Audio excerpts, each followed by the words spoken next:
Nara adalah seorang remaja 16 tahun yang tumbuh bersama bau lumut tua dan debu di pinggiran kota. Sejak kecil, ia dan ibunya tinggal di sebuah kompleks perumahan yang berbatasan langsung dengan tempat yang ironisnya disebut Taman Cahaya Senja. Ironis karena taman itu kini tak lebih dari reruntuhan besi berkarat, tumpukan beton retak, dan semak belukar yang menjulang tinggi. Ditutup rapat oleh pagar kawat usang. Penutupan itu terjadi 10 tahun lalu, menyusul kecelakaan fatal yang merenggut nyawa seorang gadis kecil. Nara selalu melewati pagar kawat yang roboh itu setiap pulang sekolah. Bau anyir tanah basah dan besi berkarat seolah menempel di seragamnya. Walau siang hari, Nara selalu merasakan hawa dingin yang menusuk tulang setiap melewati area tersebut.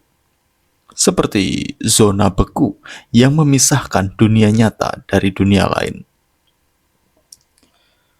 Hari itu, matahari terbenam menyisakan warna ungu dan orange di ufuk barat.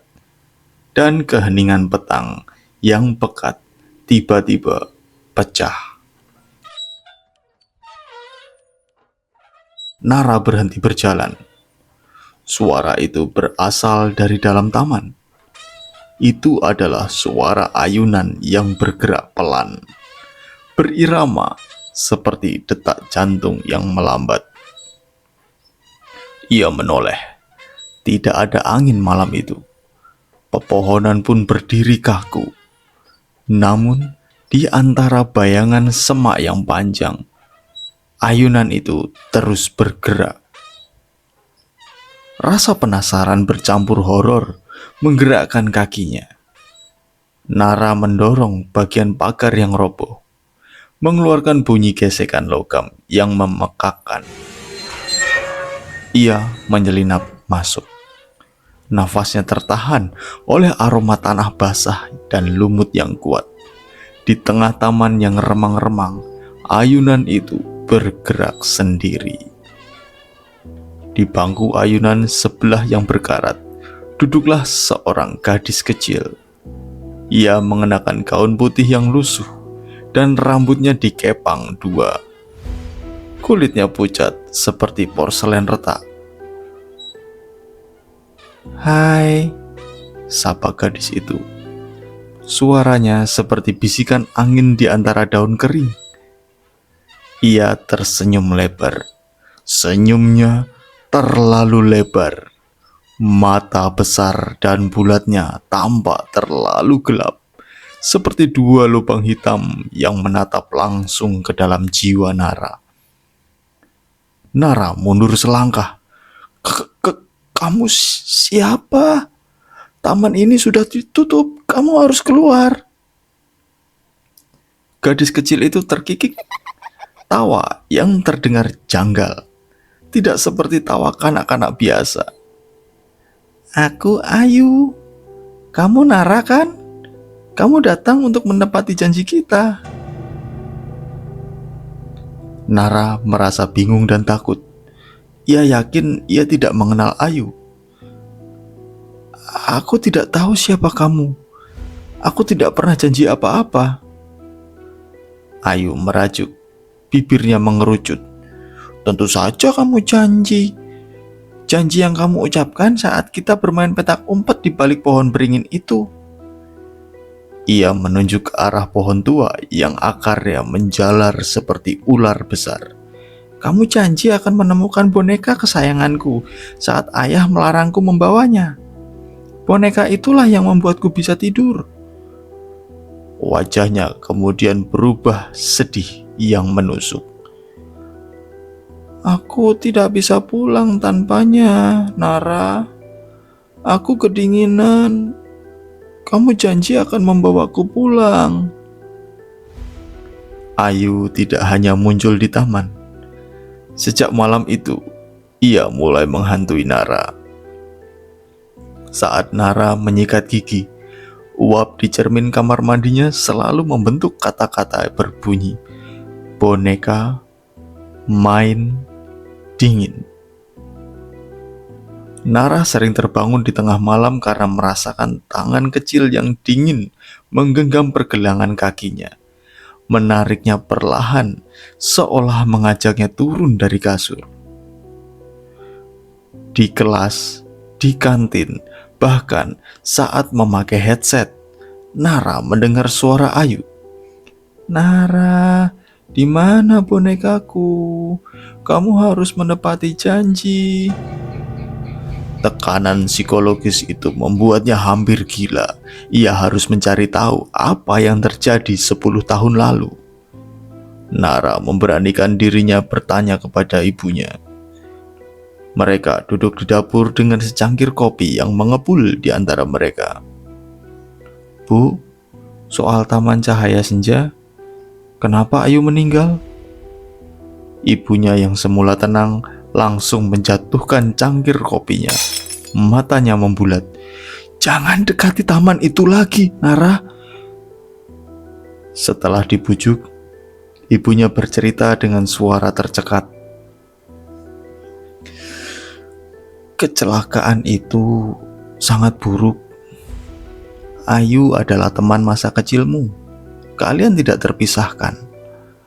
Kalian selalu membuat markas rahasia di bawah pohon beringin itu. Setelah Ayu meninggal, kamu terlihat sangat terpukul. Kamu menangis berhari-hari, dan kamu bilang, 'Aku janji akan mencarikan Ayuku boneka barunya. Boneka inilah yang akan membuatnya dia bisa pulang.' Dan ibu pikir itu cuma ucapan anak kecil." Nara terpaku. Janji itu, janji masa kecil yang terlupakan, kini mengikat arwah seorang gadis. Ia melihat tumpukan album foto lama yang berdebu. Di sana, di antara foto-foto ulang tahun yang buram, ada foto dirinya yang masih kecil, sedang tertawa lebar. Di sampingnya berdiri seorang gadis kecil berambut dikepang dua. Ayu memegang erat sebuah boneka kain tua dengan senyum yang puas. Di belakang mereka terdapat ayunan yang sama. Nara tahu apa yang harus dia lakukan. Pada suatu malam, jam menunjukkan jam 12. Udara sangat lembab dan dingin. Nara membawa senter, sekop kecil, dan keberanian yang dipaksakan. Ia harus menyelesaikan ini. Ia kembali ke Taman Cahaya Senja, melewati pagar yang roboh. Begitu kakinya menginjak tanah taman, ayunan itu langsung berderit kencang. Ayu sudah menunggu. "Aku tahu kamu tidak akan mengecewakanku, Nara," kata Ayu, suaranya penuh antisipasi. "Aku akan tepati janjiku, Ayu," jawab Nara. Suaranya bergetar tetapi tegas. "Tapi aku tidak akan membuat boneka baru. Aku akan menemukan yang lama, boneka yang kamu cintai." Nara berjalan lurus menuju pohon beringin tua. Akarnya yang masif menjulur ke segala arah, membentuk terowongan dan celah rahasia. Ia ingat markas rahasia mereka dulu. Nara mulai menggali di bawah celah akar terbesar, tepat mereka dulu menyimpan harta karun.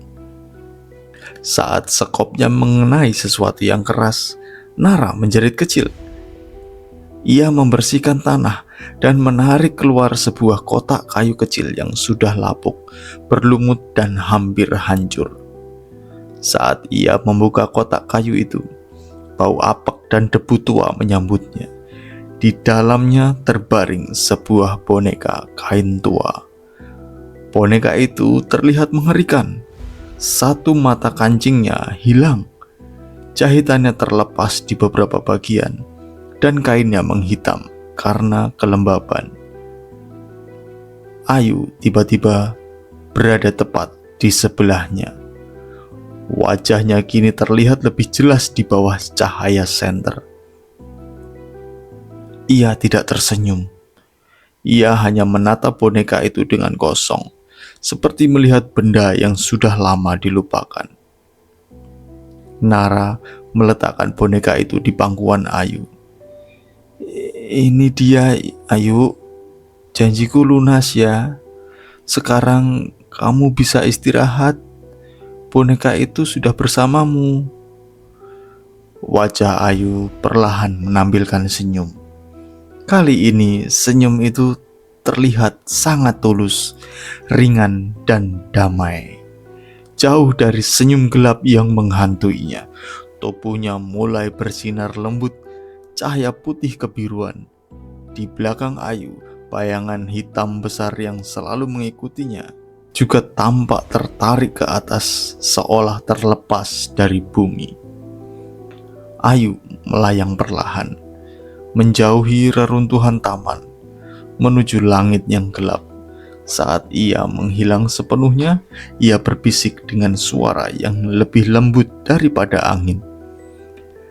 Terima kasih, Nara. Kamu membebaskanku. Tapi boneka itu tidak akan bisa pergi sendiri. Nara merasa lega yang luar biasa. Ia berhasil. Arwah Ayu sudah bebas. Ia telah memenuhi janji masa kecilnya. Ia membersihkan sekop dan berbalik untuk meninggalkan taman terkutuk itu. Saat ia sampai di pagar kawat, bunyi keras menghentikannya. Sesuatu jatuh. Nara menunduk. Boneka kain tua itu kini tergeletak di kakinya. Jantungnya berdebar kencang. Bagaimana bisa Ayu membawanya? Dia menghilang bersamanya. Ia membungkuk, mengambilnya. Boneka itu terasa dingin dan berat, jauh lebih berat dari yang seharusnya. Saat tangannya menyentuh kain lusuh itu, boneka itu terasa berdenyut. Aku boneka Ayumu, namaku Siska. Bisik suara parau, suara yang sangat tua, dalam dan menyeramkan. Suara itu berasal dari dalam boneka, seolah kain itu sendiri yang berbicara. Ayu sudah bebas. Dia hanya raga, jiwanya sudah tenang. Tapi dia berjanji, siapapun yang membawaku kembali harus tetap bermain denganku. Nara langsung menjatuhkan boneka itu, menjerit tertahan.